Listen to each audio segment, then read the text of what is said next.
गलवान घाटी में शहीदों को नमन कर प्रधानमंत्री ने कहा, व्यर्थ नहीं जाएगा जवानों का बलिदान। भारत शांति का समर्थक, लेकिन उकसाने पर देंगे यथोचित जवाब।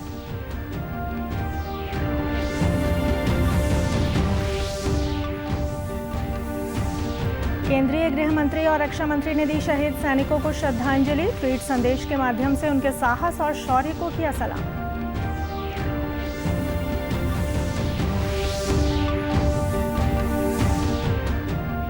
प्रधानमंत्री ने मुख्यमंत्रियों से संवाद में कोरोना से हर जीवन को बचाना सर्वोच्च प्राथमिकता बताया। कहा, जनता के संयम से रुका वायरस का फैलाव, स्वस्थ होने की दर संक्रमण से ज्यादा।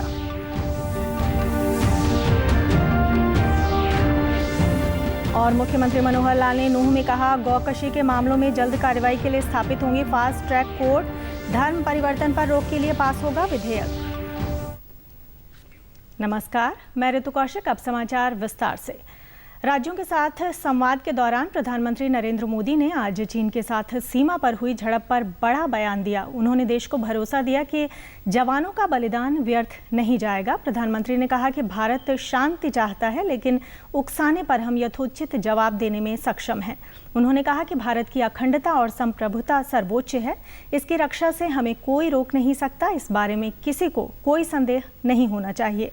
राज्यों के साथ बैठक के दौरान प्रधानमंत्री और सभी मुख्यमंत्रियों ने 2 मिनट का मौन रखकर शहीदों को श्रद्धांजलि दी। हमारे इन शहीदों के परिजनों के प्रति मैं अपनी संवेदना व्यक्त करता हूं। आज पूरा देश आपके साथ है। देश की भावनाएं आपके साथ है। चाहे स्थिति कुछ भी हो, परिस्थिति कुछ भी हो, भारत पूरी दृढ़ता से देश की एक एक इंच जमीन की, देश के स्वाभिमान की रक्षा करेगा।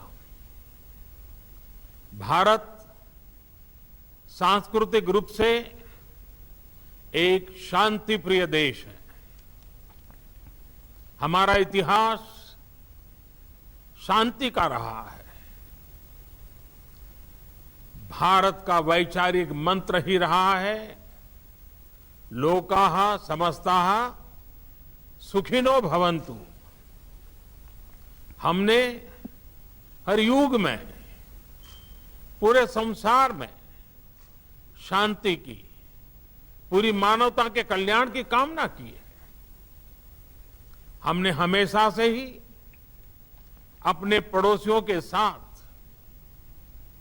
एक कोऑपरेटिव और फ्रेंडली तरीके से मिलकर काम किया है। केंद्रीय रक्षा मंत्री राजनाथ सिंह ने गलवान घाटी में शहीद हुए सैनिकों को श्रद्धांजलि अर्पित की है। एक ट्वीट में उन्होंने कहा कि इन सैनिकों की मृत्यु बहुत ही परेशान करने वाली और दुखद घटना है। रक्षा मंत्री ने कहा कि इन सैनिकों ने अदम्य साहस का परिचय देते हुए सर्वोच्च बलिदान दिया। उन्होंने कहा कि देश इनके साहस और बलिदान को कभी नहीं भूलेगा। उन्होंने सैनिकों के परिजनों के प्रति संवेदना व्यक्त करते हुए कहा है कि मुश्किल की इस घड़ी में देश उनके साथ कंधे से कंधा मिलाकर खड़ा है।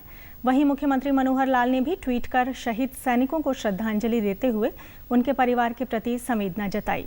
उन्होंने कहा कि मैं उनकी बहादुरी, स्वाभिमान और सर्वोच्च बलिदान को नमन करता हूं। केंद्रीय गृह मंत्री अमित शाह ने अपने ट्वीट संदेश में कहा कि लद्दाख की गलवान घाटी में मातृभूमि की रक्षा करते हुए शहीद हुए हमारे बहादुर सैनिकों को खोने का दर्द शब्दों में बयान नहीं किया जा सकता। राष्ट्र हमारे अमर नायकों को सलाम करता है, जिन्होंने भारतीय क्षेत्र को सुरक्षित रखने के लिए बलिदान दिया। उनकी बहादुरी भारत की अपनी भूमि के प्रति प्रतिबद्धता को दिखाती है। प्रधानमंत्री नरेंद्र मोदी ने शुक्रवार को सर्वदलीय बैठक बुलाई है। सरकारी प्रवक्ता ने बताया कि विभिन्न दलों के राष्ट्रीय अध्यक्ष इस वर्चुअल बैठक में भाग लेंगे। इस बैठक में प्रधानमंत्री देश के बड़े नेताओं के साथ भारत चीन सीमा की स्थिति पर विस्तार से चर्चा करेंगे। पूर्वी लद्दाख की गलवान घाटी में हाल में हुई हिंसक झड़पों के मद्देनजर ये बैठक महत्वपूर्ण मानी जा रही है। कोरोना संकट पर प्रधानमंत्री नरेंद्र मोदी का राज्यों और केंद्र शासित प्रदेशों के साथ संवाद दूसरे दिन भी जारी है। बैठक में प्रधानमंत्री ने कहा कि कुछ राज्यों और शहरों में कोरोना का प्रसार ज्यादा है, लेकिन सही समय पर उठाए गए कदम और लॉकडाउन में जनता के संयम से वायरस का फैलाव रुका है।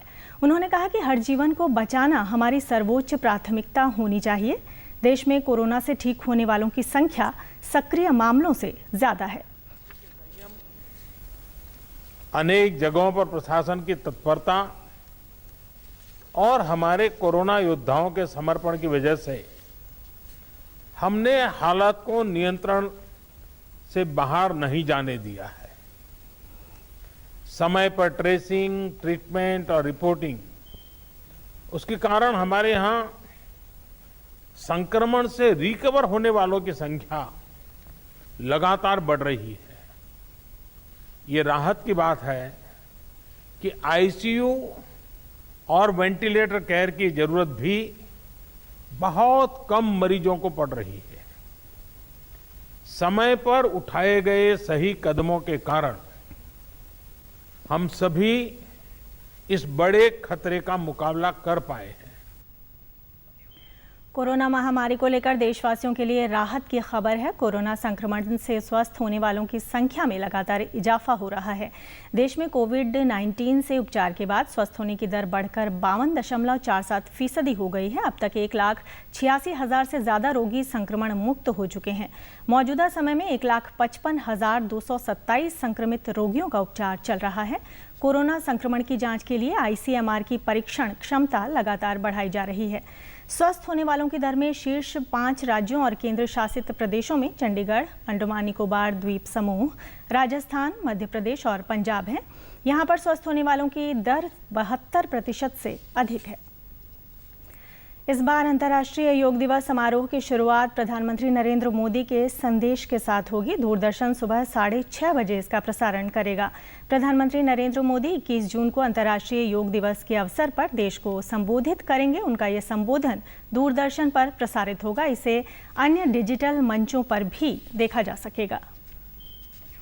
मुख्यमंत्री ने कल नूंह जिले का दौरा किया। इस दौरान उन्होंने कहा कि प्रदेश सरकार भाईचारे को कायम रखते हुए सामाजिक सद्भाव के साथ कदम बढ़ा रही है। उन्होंने कहा कि प्रदेश में गौकशी की घटनाओं पर अंकुश लगाने और दोषियों पर जल्द कार्रवाई के लिए फास्ट ट्रैक कोर्ट स्थापित की जाएंगी और यदि जरूरत पड़ी तो गौ संरक्षण एवं गौ संवर्धन कानून में संशोधन किया जाएगा। मुख्यमंत्री ने कहा कि धर्म परिवर्तन किसी का भी व्यक्तिगत अधिकार है, लेकिन कुछ क्षेत्रों में जबरन धर्म परिवर्तन के मामले सामने आए हैं। इसको रोकने के लिए धर्म स्वतंत्रता अधिकार विधेयक पारित किया जाएगा। अधिकार होता है, लेकिन लालच से, धोखे से, पैसे से या शादी का लालच देकर कोई भी ऐसा गलत हथकंडा अपना करके धर्म परिवर्तन के काम को सहनीय नहीं है।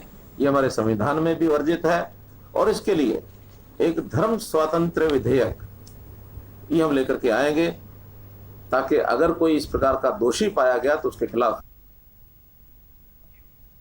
मुख्यमंत्री ने कहा कि जिले के लोगों को रोजगार देने के साथ ही औद्योगिक क्षेत्र से जुड़ाव करवाने की दिशा में यहां से निकलने जा रहा दिल्ली मुंबई एक्सप्रेस वे विकास की धुरी साबित होगा।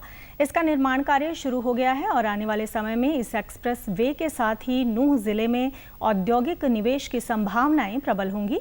साथ ही उन्होंने पेयजल समस्या के समाधान पर कहा कि केएमपी एक्सप्रेस वे के साथ एक परियोजना तैयार की गई है जिसके माध्यम से यमुना से 100 क्यूसेक पेयजल मिलेगा और इस परियोजना पर करीब 220 करोड़ रुपए खर्च होंगे।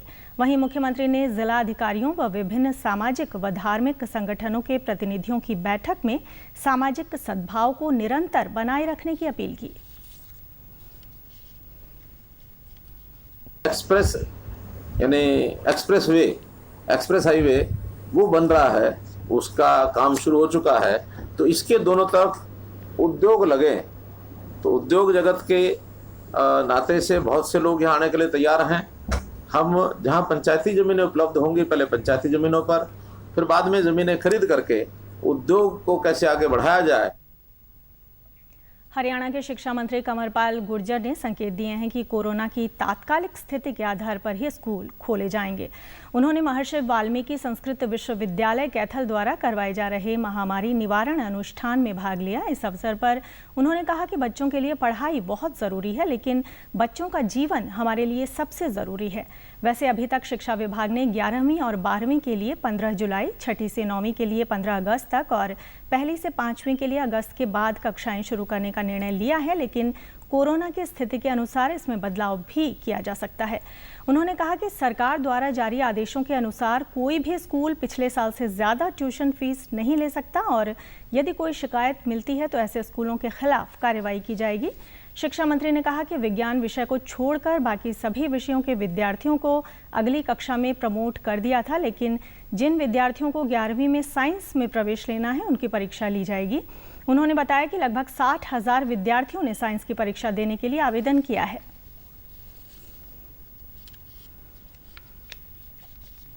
हमने जो पहली से 5वीं तक है वो 31 अगस्त के बाद बात कही है और जो 6ठी से 9वीं तक का है उसके लिए हमने 15 अगस्त और जो बड़ी क्लास है उसके लिए हमने 15 जुलाई के बाद। इतनी फीस वो पहले लेते थे उतनी फीस ली जाएगी। अगर कहीं भी आपके पास इस प्रकार की जानकारी है आप दें, उसके खिलाफ कार्रवाई करेंगे। प्रदेश से जुड़ी खबरों को विस्तार से जानने के लिए आप हमारे साथ फेसबुक, ट्विटर और यूट्यूब के माध्यम से भी जुड़ सकते हैं। हमसे जुड़ने के लिए आप हमारे सोशल मीडिया हैंडल को फॉलो कर सकते हैं। हिसार की उपायुक्त डॉक्टर प्रियंका सोनी ने आज जिला वासियों को कोरोना के संक्रमण से बचाने और जरूरी सावधानियों के संबंध में जागरूक करने के लिए आयुष विभाग के जागरूकता वाहन को हरी झंडी दिखाकर रवाना किया। इस वाहन के जरिए जिले के सभी खंडों को कोरोना से बचाव के लिए जागरूक किया जाएगा। उपायुक्त ने बताया कि कोरोना के संक्रमण से बचाव के लिए आमजन की जागरूकता बहुत ज़रूरी है। उन्होंने कहा कि आम आदमी को ये पता होना बहुत आवश्यक है कि उसे कोरोना से बचने के लिए क्या सावधानियां बरतनी चाहिए। इसी उद्देश्य को पूरा करने के लिए आज आयुष विभाग के जन जागरूकता वाहन को रवाना किया गया है। इस वाहन के माध्यम से आयुष विभाग के चिकित्सक व कर्मचारी लोगों को पोस्टर, पंपलेट्स और अन्य सामग्री वितरित करेंगे और उन्हें लाउड स्पीकर के जरिए कोरोना बचाव के लिए आवश्यक सावधानियां बरतने के लिए प्रेरित करेंगे। डॉक्टर प्रियंका सोनी ने आमजन से भी आह्वान किया कि वे अपने व परिवार की सुरक्षा के लिए कोरोना से बचाव के लिए सभी जरूरी सावधानियां बरतें। उन्होंने कहा कि एक व्यक्ति के कोरोना वायरस से संक्रमित होने पर परिवार के अन्य सदस्यों के भी इससे संक्रमित होने की आशंका रहती है। के मद्देनजर आयुष विभाग के द्वारा लोगों में जो आयुर्वेद से संबंधित दवाइयां हैं उनका प्रचार प्रसार किया जा रहा है और उसी के मद्देनजर ये प्रचार वाहन का आज यहां से फ्लैग ऑफ किया गया है। इस वाहन के माध्यम से लोगों में जागृति लाई जाएगी कि किस प्रकार से। हरियाणा के कृषि मंत्री जेपी दलाल ने वर्ष 2010 में लगे 1983 पीटीआई को सुप्रीम कोर्ट द्वारा हटाए जाने पर प्रतिक्रिया देते हुए कहा कि हरियाणा सरकार लीगल एडवाइजर से सलाह लेकर पीटीआई अध्यापकों के लिए रास्ता निकालेगी। उन्होंने कहा कि जिलावार धरना प्रदर्शन के बजाय पीटीआई अध्यापक कानूनी विकल्प तलाशें और सुप्रीम कोर्ट में अपनी बात को कानूनी तरीके से रखें। सुप्रीम कोर्ट के निर्देशानुसार पीटीआई अध्यापकों के हित में सरकार के अधिकार क्षेत्र में जो भी हो सकेगा वो सरकार करेगी। कुछ उम्मीदवारों ने इस भर्ती प्रक्रिया को सुप्रीम कोर्ट में चैलेंज किया था। सुप्रीम कोर्ट ने इस भर्ती को गलत ठहराते हुए प्रथम लॉकडाउन खुलने के 5 माह के भीतर दोबारा से भर्ती करने के आदेश जारी किए थे। हरियाणा सरकार ने 28 मई को इन अध्यापकों को नौकरी से निकाले जाने के आदेश दिए, जिसके बाद हर जिले में अध्यापक निरंतर धरने पर बैठ रहे हैं। इन पीटीआई अध्यापकों की मांग है कि प्रदेश सरकार गेस्ट टीचर की तर्ज पर पॉलिसी बनाकर उन्हें दोबारा से नौकरी पर रखे। कानूनी विकल्प है इसके पास, हरियाणा सरकार के पास अगर कोई अधिकार होगा तो सुप्रीम कोर्ट के फैसले के ऊपर हम कुछ कर सकते होंगे, लीगल एडवाइस लेके कुछ मदद कर सकते होंगे तो करेंगे, नहीं तो एक ही विकल्प बचता है कि अगली बेंच में सुप्रीम कोर्ट में जाएं और वहां से फैसला कराएं। अब अंत में इस बुलेटिन के मुख्य समाचार एक बार फिर।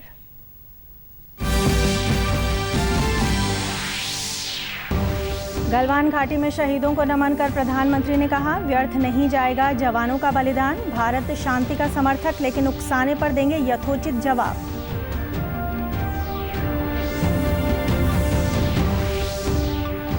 केंद्रीय गृह मंत्री और रक्षा मंत्री ने दी शहीद सैनिकों को श्रद्धांजलि। ट्वीट संदेश के माध्यम से उनके साहस और शौर्य को किया सलाम।